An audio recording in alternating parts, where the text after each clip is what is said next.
Hello, hello. Welcome to another Legacy video. Now today we're at the machine and we're going to be showing a operation kind of setup tip. And this question came into play from some of our current videos where we were doing some of the joinery on the vertical components for the bar stool project. And we had some questions coming in saying, hey, how did you set up the Z-zero? How are you managing that? And so I want to show you a couple of techniques and methods because we really like the question and we just don't want to show one answer. We want to kind of broaden our horizons on different methods that we can do on managing our Z-zero within this workstation. Now, again, if your CNC system doesn't have certain features, that's okay. You can use different methods and techniques that's still going to be shown here in the video. So I hope this still allows you to broaden your horizons on your setup procedures if you do have a different CNC system. But everything I'm going to show here is what's tied to the Legacy features. And so we're going to be using our Smart Tool touchpad, which is a touch plate to manage our Z-zeroing for one or multiple cutters. And I'll show you another technique to where we're not going to be using the touch plate at all in certain scenarios. Okay?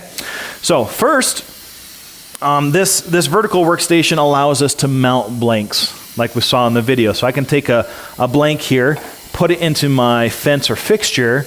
Okay, so it goes into this corner. So this corner is the same every time. And I can lock that in place with different types of clamps based on what you're using here. Okay. So the first method I want to talk about is when your program is using multiple cutters to cut the details on the end of your part.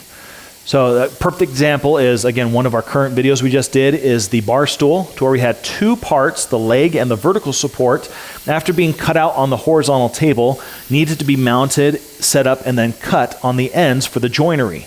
We had a round mortise and tenon, and also just a more of a rectangle shaped mortise and tenon based on those two parts.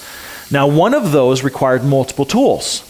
The vertical support had a round mortise and tenon that used a 1/2-inch cutter to cut that out, and then also a 90-degree V cutter to chamfer the edge. And the reason we had that detail on there is because this was going to pierce through the armrest and be part of the actual design of the chair. So in that scenario, I had multiple cutters in my program that I needed to set up for this surface.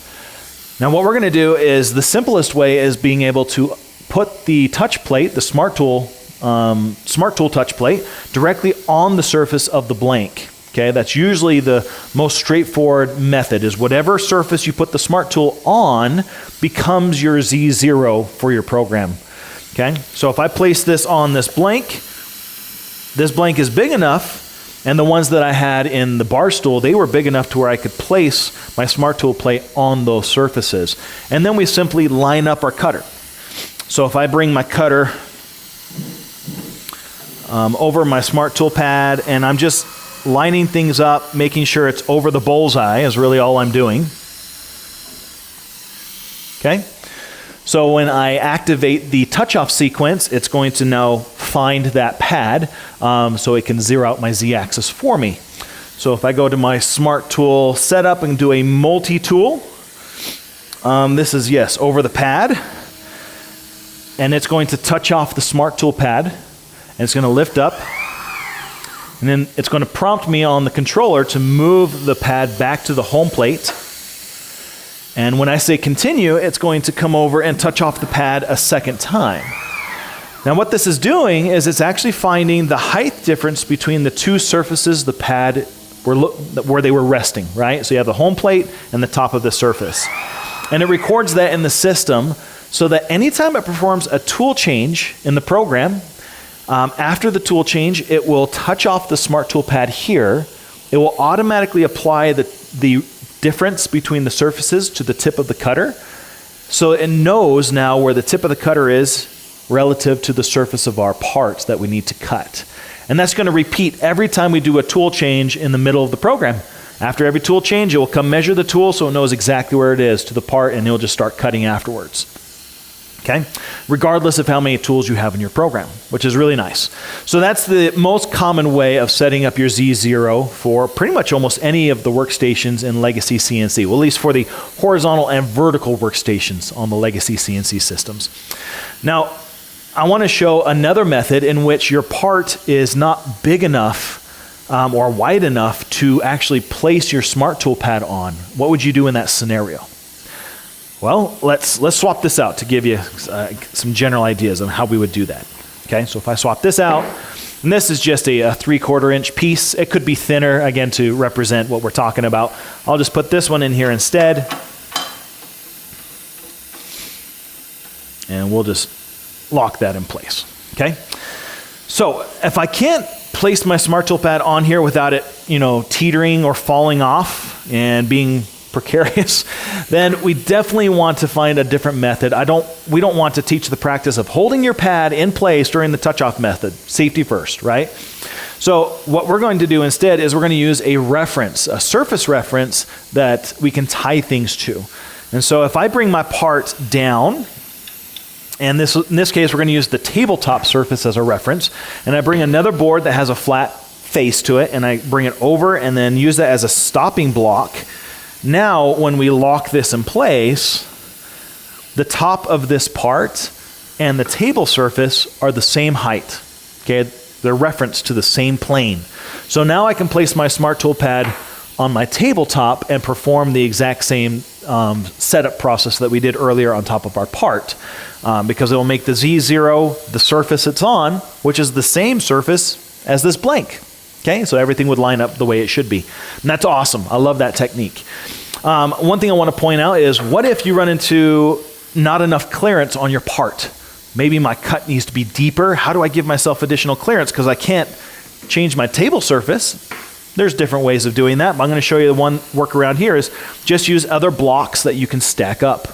So here, if I wanted to say the top surface is now on the blank here, I'll put a block here, and we can now use that as a reference way up here. Lock that in place. And now I'll place my pad when I'm doing my setup process on top of that surface, because that's the same height on those two planes. So I'm just finding a reference that I can use, okay? And that can happen as many times as you wish. You can stack things up, do whatever you'd like. And those are the two most common ways on using a touch plate like this for different size parts relative to what you're trying to handle. And again, this scenario is when you're using multiple cutters, which make the touch plate really nice with multiple tools. Now I want to go into another scenario in which you only have one cutter. Now you can still use the touch-off plate for just one tool. There's nothing wrong with that. However, I want to show you another method in which you can do, just thinking outside of the box a little bit, in which we're not going to be using the touch plate to find our Z-zero, and we're going to be using the tool as a stopping point instead of a block or a reference surface, okay? So let me show you what I mean here. So I'm going to take this blank out, and I'm going to tell the cutter to go to XY0, which is the corner of this fixture, right? And now what I'm going to do is I'm going to bring the cutter down manually where I want it to be. Let's say right there, okay? So where the tip of the cutter is now is where I want Z-zero to be, and where the surface of the blank is going to be as well. Okay, I got to choose that just by eyeballing it where I want it to be and zeroing out my Z-axis. So on my controller, I need to do exactly that. I need to press the Z button to zero out my Z-axis, and so that spot in three-dimensional space is now Z-zero for my blank. Now we can use that same point, or we can use the cutter to bring the blank to the same point. Okay, so if I was to grab any blank here, and let's bring this up. Sometimes you have to rotate your tool until a corner of the tool swings out over your part, and you bring your part up to the tip of the cutter, and then lock it in place. Just like so. So now the tip of the cutter and the surface of the block are at the same point, and everything is lined up. Now before I run the program, I typically raise up my cutter and I start my program. Now in this scenario with Legacy CNC systems, because we didn't use the Smart Tool pad and I wanted to run a program with just this setup, I would need to deactivate my Smart Tool pad in the program, because I don't want my tool to come over and retouch off my pad and reassign the Z-zero somewhere else, right? Because we didn't do a setup using this tool to find that height difference for us automatically. So we have that feature built in here to where I can come into my Smart Tool pad, just click on the Smart Tool button and it deactivates it. So now when I run the program, instead of coming over and touching off to apply a height offset to the tip of the cutter, it already knows that the cutter that's in my spindle right now, because that's the one we use to zero our Z-axis, it already knows where the tip of that cutter is relative to the material, because we zeroed that out manually and then brought the part up to where the cutter was located, right? So if we were running a program and it was done and I needed to take this part out and put another one in, okay, guess what? I can tell the cutter to go back to Z-zero, to being used as a stopping block once again. So I can come over here and say, hey, go to offset Z-zero. So it moves the cutter back to Z-zero. And now I'll just do the same thing. Bring the blank up till it meets the cutter. Lock my blank in place. Lift my cutter straight up. And run my program. Again, very unique situation, but it goes outside the box on different ways you can manage your Z-zeros using a touch-off plate with multiple cutters, or just a single tool that's in your spindle and you only have one tool in your program. This is a very specific scenario, but we can use the cutter as a stopping point in that scenario. So I hope you found these tips and pointers intriguing, and hopefully you can apply them to some of your techniques that you're using on your CNC systems. If you're interested in learning more about a Legacy CNC system, I recommend you visit our website at legacywoodworking.com. As always, thanks for watching, and we'll see you guys in the next video.